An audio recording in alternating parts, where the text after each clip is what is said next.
Hey, what is up guys? DRC3 here, back with another My Hero Ultra Impact video, and today we have finally cleared Climax Battle Double S difficulty without Fantasy Todoroki. Now, it took me hours to try and find a team that could consistently beat this. I wanted to find a team that I could share with you guys if you don't have Fantasy Todoroki, and when I say consistently beat this, I mean every 1 out of 3 tries. It's not always gonna work, but that's still more consistent than you probably had, and you have a better chance of beating it now if you have these characters. If you don't have these characters, it might be a little tough. These characters are almost required to have every single character. So what I'm running on these characters is a bunch of crit memories essentially, and then on the Ocean Sun Uraraka, she is the only one without a crit memory. I have the action skill cooldown time memory on her, and there's a couple of different options for that. So you don't necessarily need that exact memory, but you do want an action skill cooldown time memory on her so you get as much healing and as much action skill resets as possible with her other action skill. This Uraraka is actually insane. Definitely giving Najire a run for her money, because now not only is she useful in PvP, she has also found her way to be useful in PvE and Climax Battle. Uraraka overall the MVP of this run, along with Cheer Uraraka. So let's get into it and I'll show you guys how this run went down. It is pre-recorded. Alright, so as we get into this run, our first goal is to get him down to 900,000 health. I'm not worried about like speeding down him or anything like that, because when you do speed down, you're able to target whoever you want. I don't care if the Nomus cover. I actually want to kill the Nomus as fast as possible. So our goal here is going to be to kill the Nomus. First, we're going to give ourselves evasion, increase our max health so we can take some bigger hits without getting hurt as much. We did hit the crit with Hawks there, which is nice. It allowed us to kill that Nomu right away. We don't always kill the Nomu right there, so it's not a big deal if you don't kill that Nomu in the first turn. You don't have to reset. Okay, but we do hit like quite a few crits right here, which is very nice. Like I said though, you don't always hit those crits and it's not a big deal. You can take your time with this. This team is actually flexible to some degree for this first part, and you can see right here we've already got him down to 900,000. And so that's the first part or first phase done. Now we're entering the second phase, where we need to get him down to 500,000 or 499,000. And there's a little trick to it though when you get down to 499,000. And just to note, the trick basically is that you see the way my characters are lined up. Go back and check at the beginning of the video. You need to have all these characters in the exact same slots that I had them in rotation. That way when he uses his air cannon to blow our characters out of the screen and swap them out with the sub characters, you can actually figure out which specific characters are going to be replaced, okay? So I'll show you that when we get to that point, but for now, our goal is basically just to kill all the Nomus. Don't be afraid to use plus ultras on the Nomus. Kill them all and get rid of them, that way you don't have to deal with them in the later phases. And to try not to die while doing it. If he does happen to lock onto Hawks, or especially if he locks onto Uraraka and makes her cover, then it might be a reset, because it's kind of a pain. And you'll see right here, I get very close to dying with Uraraka because he forces her to target, and when she gets targeted, it's a problem, okay? Luckily we had the evasion right here to tank one of the hits right there, which kind of saved us, okay? And so I think he continues to target Uraraka for like this next turn, which is just ridiculous, but luckily she is pretty dang good. So I think I know we survive it, obviously. But yeah, there's another hit. And then these two autos should hit us, and look at how low she is. This was such a close run, and if you lose Uraraka, you have to reset. It's done. You can't continue, because you need her to be replaced by the air cannon when the air cannon comes. If one of your subs comes out before the air cannon, it messes up your whole run.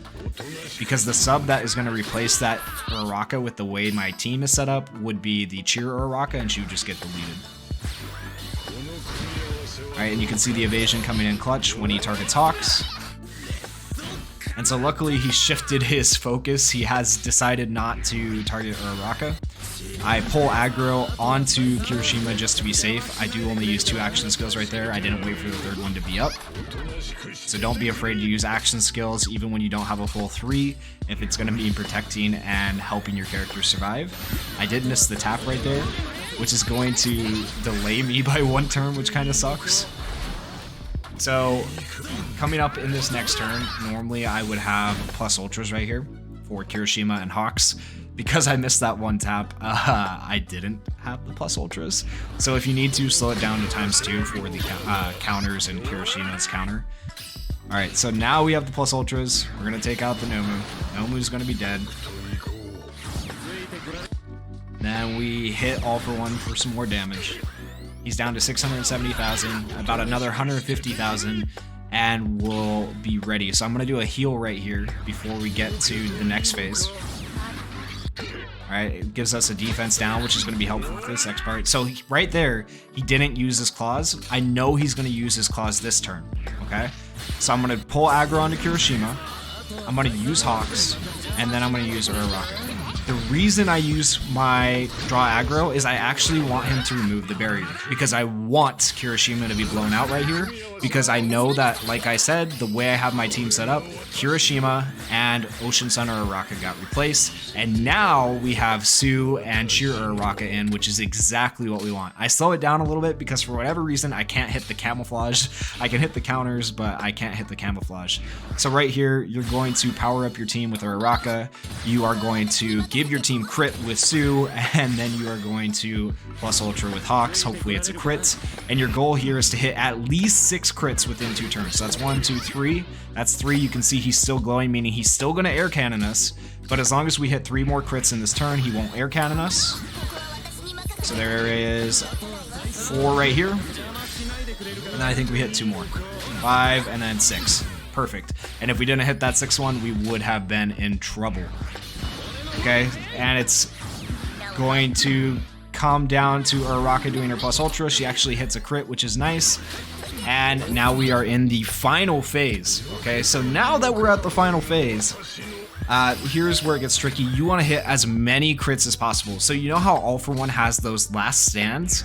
Every crit you land gets rid of one of those last stands. So land as many crits as you can, which is why we're doing the camouflage here, to give ourselves more crit. Okay, and then we also did the barrier, so we will survive the plus ultra. You don't need fantasy Todoroki. Okay, there we go, we survived. He does kill off Uraraka, but that's okay. She is replaced with Kirishima, which is even better.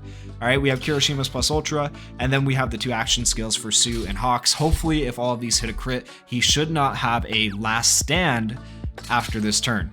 Okay, and it will get a little bit hairy because we have 1 turn leeway right here where he's not going to hurt us, but next turn he's going to air cannon us. Okay, so we hit 2 crits right there. If this is a crit, we're good. Okay. And then there was 3 more crits, which is perfect. Okay, and if we look at the menu, look at him, he does not have any last stands at all. So all we have to do is pray that our barrier will keep Kirishima alive so that he can do a normal attack. If Kirishima can do a normal attack right here, we win. Okay, so Hawks and Sue die, that's fine. And Kirishima does his normal attack, and it's over. We have just completed double S difficulty of Climax Battle without Fantasy Todoroki. Uraraka, the MVP, the brand new UR, the SR Cheer Uraraka. Who would have thought it would look like this when you finally clear it without Todoroki? But there you go. That's probably the most consistent way to do it. Hopefully this helps you guys out. And if you guys enjoyed the video, please go down there, hit that like button, hit that subscribe button. I am still trying to reach 1,000 subscribers, so help me out, guys. And thank you for watching. Peace.